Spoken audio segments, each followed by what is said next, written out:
Igice cya kabiri. Akarengane mu binyejana bya mbere. Igihe Yesu yahanuriraga abigishwa be ibyirimbuka rya Yerusalemu n'ibyo kugaruka kwe, yabahishuriye n'iby'imibereho y'abantu be kuva igihe azaba bakuwemo kugeza igihe cyo kugaruka kwe aje mu bwiza bwe kubacungura. Yesu ari ku musozi wa Elayono yarebaga kure umuraba w'akaga uzatera itorero ry'intumwa, akomeje kureba ibizaba mu bihe bizaza. Ijisho rye ribona imivurungano y'ubwicanyi no kurimbura bizaba mu gihe cy'umwijima n'akarengane bizagwira abigishwa be. Mu magambo make ariko afite ubusobanuro bubabaje, abahanurira ibyo abategetsi b'isi bazakorera itorero ry'Imana.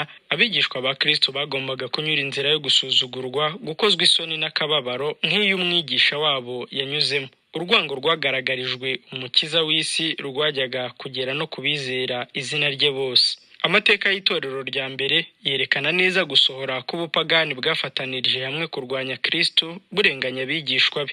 Ubupagani bwabonye ko inkuru nziza izemerwa, bubona ko insengero n'ibicaniro bizasenywa. Nizo mpamvu bwakoresheje imbaraga zabwo zose ngo bukureho ubukristo. Umuriro w'akarengane urakongezwa. Abayoboke ba Kristo bamburwa ibyabo, birukanwa mu mazu yabo.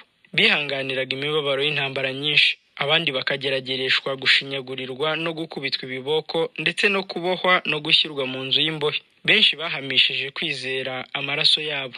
Abakomeye n'aboroheje, abakire n'abakene, abanyabwenge n'abatarize bose baricwaga nta mbabazi.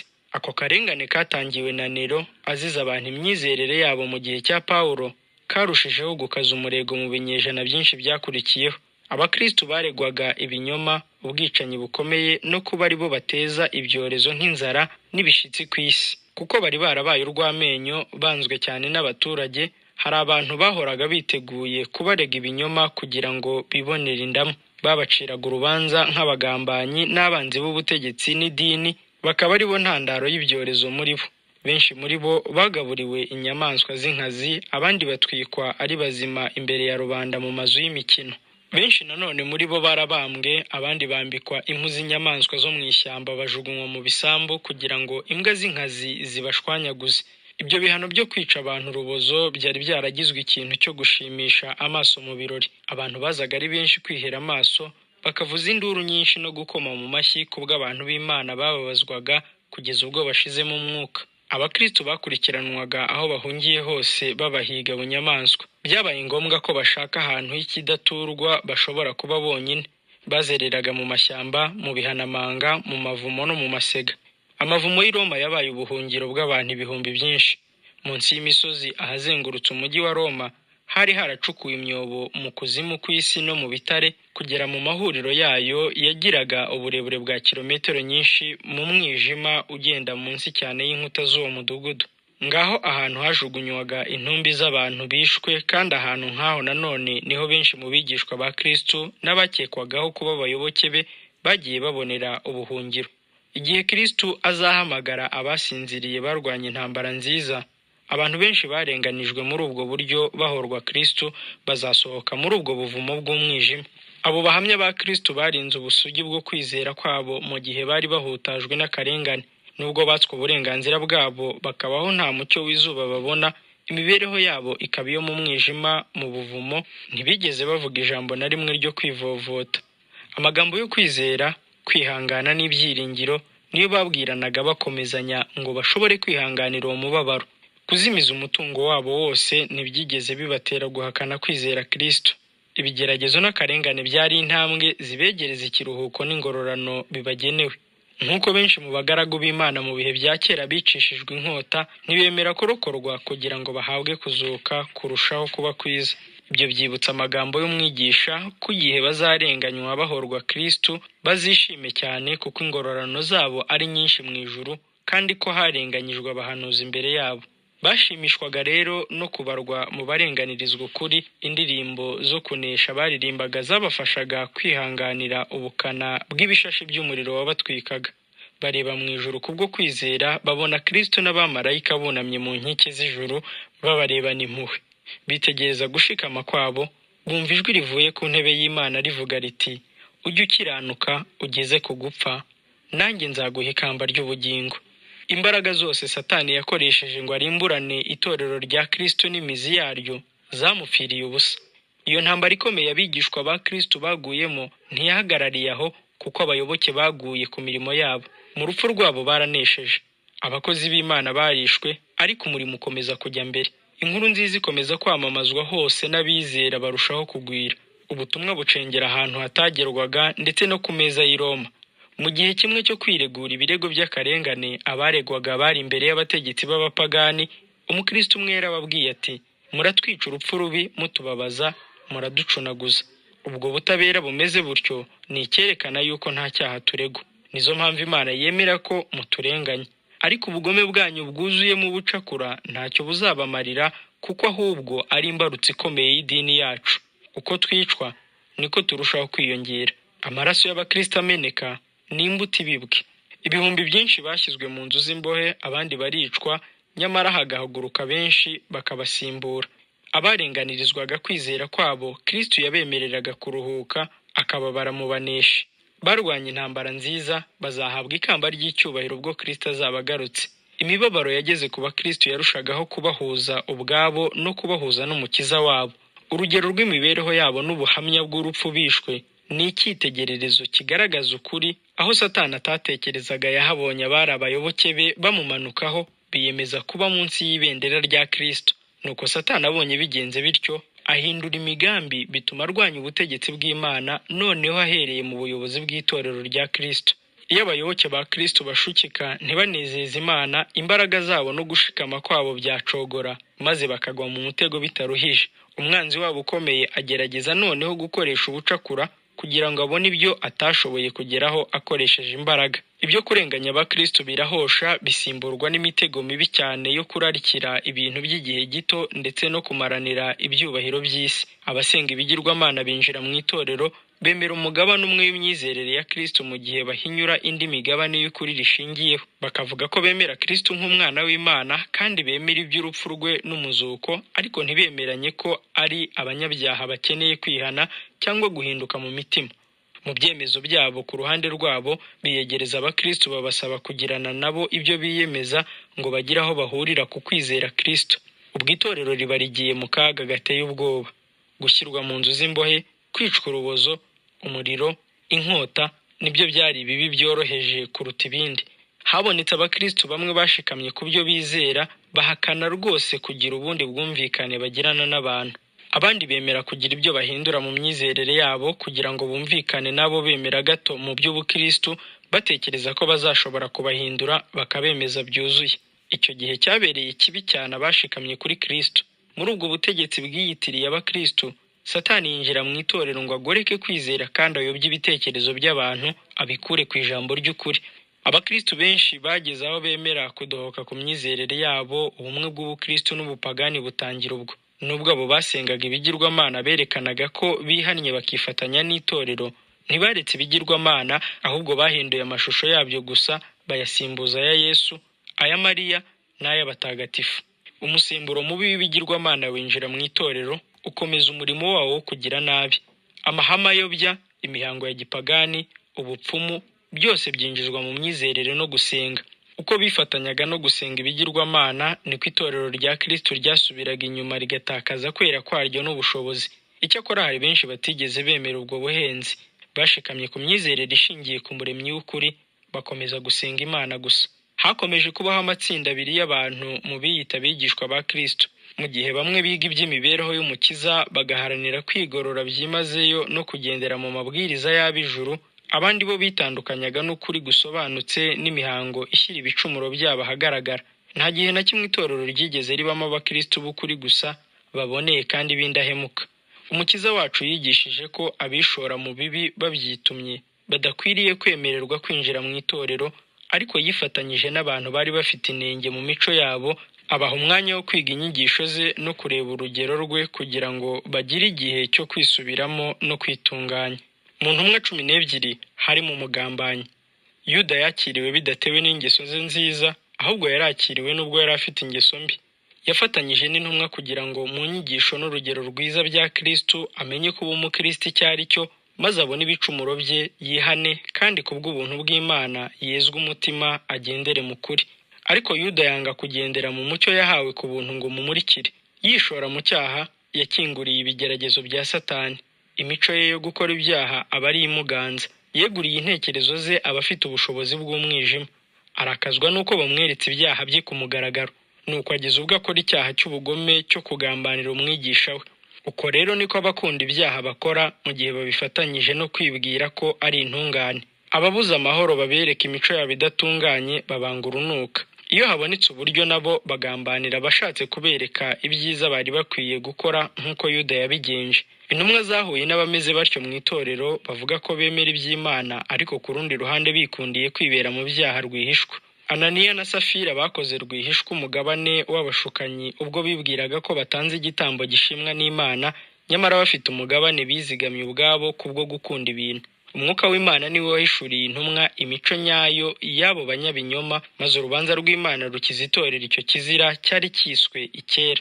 Icyo kimenyetso cyahishuwe n'umwuka wa Kristo mu itorero cyateye ubwoba indyarya n'inkozi z'ibibi. Ntibari bagishoboye kugumana n'abiyemeje mu kudahindagurika no kwerekana Kristo mu mibereho yabo, nuko igihe ibigeragezo n'akarengane byageraga ku bayoboke be, abiyemeje kureka byose kubw'ukuri bamenye, aba ari bo bonyine basigara ari abigishwa. Kubw'ibyo, uko akarengane karushagaho gukaza umurego, niko itorero ryasaga n'irisigaranye abantu baboneye. Ariko igihe akarengane kari kagabanije umurego, abihana bya nyirarureshwa bakomeje kwiyongera, Satani yongera kuhashinga ibirindiro. Ariko nta mwumvikano w'umwami w'umucyo n'umwami w'umwijima, nta mwumvikano w'abayoboke babo. Igihe abakristo bemeraga gufatanya n'abasohotse mu bupagani igice, bari batangiye kugenda mu nzira ibatandukanya n'ukuri. Satani yariho atsinda igihe yashoboraga kwigarurira abantu benshi bari abigishwa ba Kristo. Nuko Satani abateramo umwuka wo kwiyemera ko bafite ubushobozi, abashyiramo ubushake bwo kurenganya abakomeje kuba indahemuka ku Mana.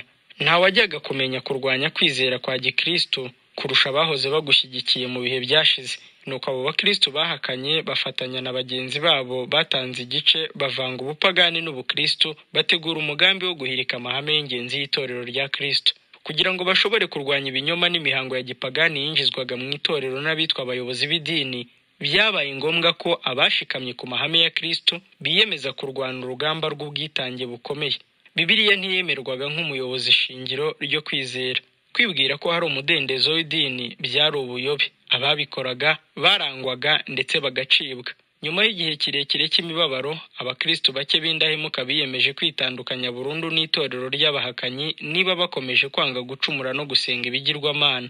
Babonye ko gutandukana nabo byanze bikunze ari ngombwa niba bashaka gukomeza kubaha amategeko y'Imana. Ntibashoboraga kwihanganira amakosa babona ko ateje akaga ubugingo bwabo, kuko byaba ari urugero rubi basize rukazashyira abana babo n'abuzukuru mu kaga. Bari biteguye kugirana ubwumvikane bwose bushoboka, ariko butanyuranye no gukiranukira Imana kugira ngo haboneke amahoro n'ubumwe, ariko babonaga ko ayo mahoro yaba aguzwe igiciro gikabije kuba cyinshi niba aguranwe kwica amategeko y'Imana. Babonaga ko kugira ubumwe biramutse bibonetse biturutse mu kugomera ukuri n'ubutabera, icyaba cyiza ari uko habaho ubwumvikane buke ndetse n'intambara. Icyari kirushijeho kuba cyiza mu itorero ndetse no ku isi cyari uko imitima y'abantu b'Imana yavugururwa igasubizwamo kubaha amategeko. Kudahuza mu myumvire y'amahame kandi ariyo nkingi yo kwizera kwa Gikristo byari biteje urusaku. Ibitekerezo byakwirakwizwaga hose byari uko ayo mahame atariyo y'ingenzi. Ubwo buhenebere bwaheshaga imbaraga ibiganza by'abakozi ba Satani, ku buryo inyigisho z'ibinyoma n'ibigeragezo bikomeye byaremerereye cyane abashikamye ku Mana mu bihe byashize, kugeza ubwo bemera gutanga ubuzima bwabo. Nanone byari biteganijwe kuzagarurwa mu itorero n'abiyita abakristo ibihumbi n'ibihumbi. Abakristo ba mbere bari abantu badasanzwe. Imyitwarire yabo itagira amakemwa no kwizera kwabo gukomeye byari ikirego gihora kibuza amahoro abanyabyaha. Nubwo bari bake, batagira umutungo mwinshi, badafite imyanya ihanitse n'ibyubahiro bikomeye, bari bateye ubwoba cyane abagendera mu bibi. Ahantu hose bari bazwi ko bafite kwizera gukomeye kandi bakomeye ku muco wabo. Nizo mpamvu abanyabyaha babangaga nk'uko Kayini yanze murumuna wa Abeli. Impamvu yatumye Kayini yica Abeli niyo yatumye abanze kumva ijwi ry'Umwuka Wera bica abana b'Imana. Niyo mpamvu yatumye Abayuda banga Umukiza bakamubambisha, kuko ubutungane n'imico itandukanye n'iyabo byari ikirego ku mibereho yabo yuzuye inarijye no kwandavura. Kuva igihe cya Kristo kugeza mu gihe cyacu, abashikama kuri we bakomeje kwangwa no kuba abanzi b'abantu, bafite ubugome kandi bashimishwa no gukurira inzira ziganisha ku byaha. None si inkuru nziza yashobora ite kwitwa ubutumwa bw'amahoro? Igihe umuhanuzi Yesaya yahanuraga kuvuka kwa Mesiya, yamuhaye izina ry'ubutware ati ni umwami w'amahoro. Igihe abamarayika bamenyeshaga abungeri ko Kristo yavutse, baririmbye mu bibaya by'i Betelehemu bati mu ijuru icyubahiro kibi cy'Imana, no mu isi amahoro abe mu bo yishimira. Hari ukuvuguruzanya rero hagati y'ibyo umuhanuzi yavuze n'ibyavuzwe na Kristo ati mwe gutegereza ko nazanywe no kuzana amahoro mu isi. Sinaje kuzana amahoro, ahubwo naje kuzana inkota. Ariko bikwiriye kumvikana ko ubu butumwa bwombi buvuga rumwe nta kunyuranya. Ubutumwa bwiza ni ubutumwa bw'amahoro. Ni ukuvuga ko ubukristo iyo bwigishijwe bukakirwa kandi bugakurikizwa buzana amahoro, ubwumvikane n'imibereho myiza ku isi yose. Itorero rya Kristo ni umurungu uhuza ubuvandimwe bw'abemera bose inyigisho ze. Icyazanye Kristo ni ukunga umuntu n'Imana n'umuntu na mugenzi we. Ariko abatuye isi benshi bakoreshwa na Satani, ari we mwanzi kabuhariwe wa Kristo. Ubutumwa bwiza bwigisha abantu amategeko y'imibereho anyuranye cyane na kamere yabo, bigatuma baburwanya. Banga ubutungane buhishura ibyaha byabo bukabishyira ku mugaragaro. Ibyo bituma barenganya ababerekeza mu mibereho yo kwiyoroshya no kubaha amabwiriza yabwo meza kandi y'ukuri. Ni muri ubwo buryo ukuri guhanitse gutuma havuka urwangano n'intambara, ubutumwa bwiza bwiswe inkota. Uburinzi bw'Imana bukomeye bwemera ko abera bagerwaho n'akarengane batejwe n'ababi, bwabereye amayobera n'urucantege abakristo benshi bafite kwizera guke. Hari bamwe bageze ubwo bareka kwiringira Imana n'uburinzi bwayo, kuko ireka abantu bashayisha mu byaha bakomeza kugira umutungo mwinshi, kandi bakoresha ubwo bushobozi bubi kubabaza no kubuza amahoro abantu bayikiranukira. Baribaza bati bishoboka bite ko Imana ikiranuka y'inyambabazi kandi ifite ubushobozi butagira iherezo yakwihanganira akarengane n'ubugome bimeze bityo? Ikibazo nk'icyo ntabwo kitureba. Imana yaduhaye ibihamya bihagije by'urukundo rwayo kugira ngo tutagira ubwo dushidikanya ubugwaneza bwayo mu gihe tugize ibibazo ku burinzi bwayo. Umukiza yabonye mbere y'igihe ugushidikanya kuzagerageza imitima y'abigishwa be mu gihe cy'akarengane n'imibabaro myinshi. Arababwira ati mwibuke ijambo nababwiye nti umugaragu ntaruta shebuja. Niba bandenganyije, namwe bazabarenganya. Niba bitondeye ijambo ryanjye, n'iryanyu bazaryitondera. Yesu yarababajwe ku bwacu kuruta ukundi muyoboke we wese yababazwa hakoreshejwe ubugome bw'abantu. Abashyirwa mu ngorane bakababazwa ndetse bakicwa kubwo kwizera kwabo baba bageze ikirenge cyabo mu cy'umwana w'Imana ukundwa. Umwami Imana ntitinze isezerano ryayo nk'uko bamwe batekereza yuko iritinza. Ntiyibagirwa cyangwa ngo isubize inyuma abana bayo, ariko yemerera ababi kugaragaza imico yabo kugira ngo abashaka gukora ibyo ashaka baticuza ku bwabo. Nanone abakiranutsi banyuzwa mu itanura ry'umubabaro kugira ngo babone uko bezwa, kandi kugira ngo urugero batanze rwemeza abantu gukomera ku kwizera kwabo n'ubutungane, ngo abanyabyaha n'abinangira imitima nibabona imyitwarire yabo itunganye bibacumita imitima. Imana yemerera abanyabyaha gukomeza kwigwizaho ubukungu no kwerekana urwango bayifitiye, kugira ngo igihe bazaba bujuje igikombe cy'ibicumuro byabo, abantu bose bazabashe kwibonera irimburwa ryabo kubw'ubutabera n'imbabazi by'Imana. Umunsi wo kwihorera uri bugufi, igihe abagomeye itegeko ry'Imana, abarenganije ubwoko bwe bazagerwaho n'ingaruka z'ibyo bakoze, igihe umurimo wose w'ubugome wo kurenganya abana b'Imana bazawuhanirwa nk'aho bawukoreye Kristo ubwe. Hari ikindi kibazo kirushijeho guhangayikisha amatorero yo muri no minsi. Intumwa Pawulo yagize iti abashaka kujya bubaha Imana bose bari muri Kristo Yesu bazarenganywa.